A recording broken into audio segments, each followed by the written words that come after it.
In the ancient forests of India, beneath the canopy of stars, there lived a prince who would one day be called the Buddha.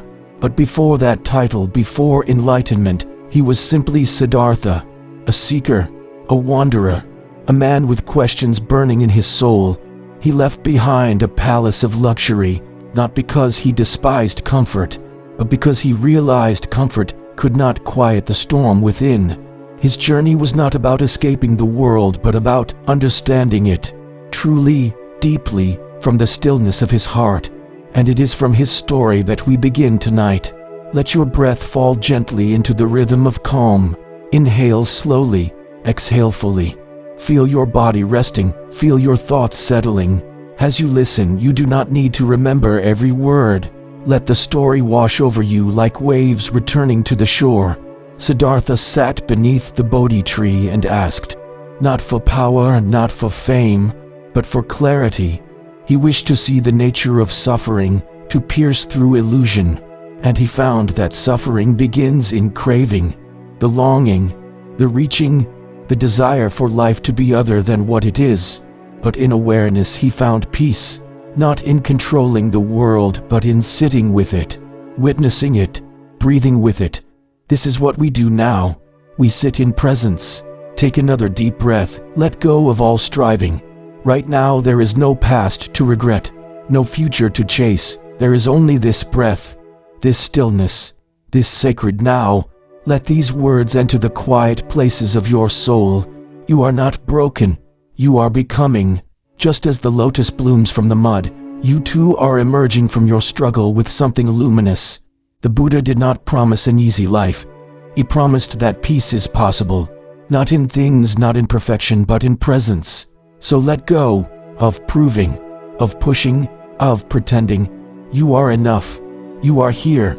You are whole. And now imagine a candle at the center of your chest. Its flame flickers gently, fed by your breath. Each inhale makes it glow brighter. Each exhale steadies its light. This is your awareness, your quiet strength, your guiding truth. Stay here just a little longer, in this sacred warmth, in this gentle attention. You are not your worries. You are not your pain. You are the sky that holds it all. Let your final breath in this meditation be a soft surrender.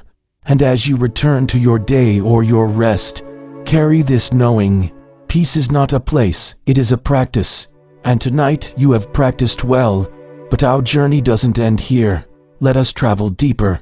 Imagine Siddhartha walking through the villages and riversides of India, his bare feet dusted by the earth, his eyes open not just to beauty, but to pain, hunger, loss, anger. He saw these clearly and yet did not turn away. For to awaken is not to float above life, it is to walk within it, barefoot and aware.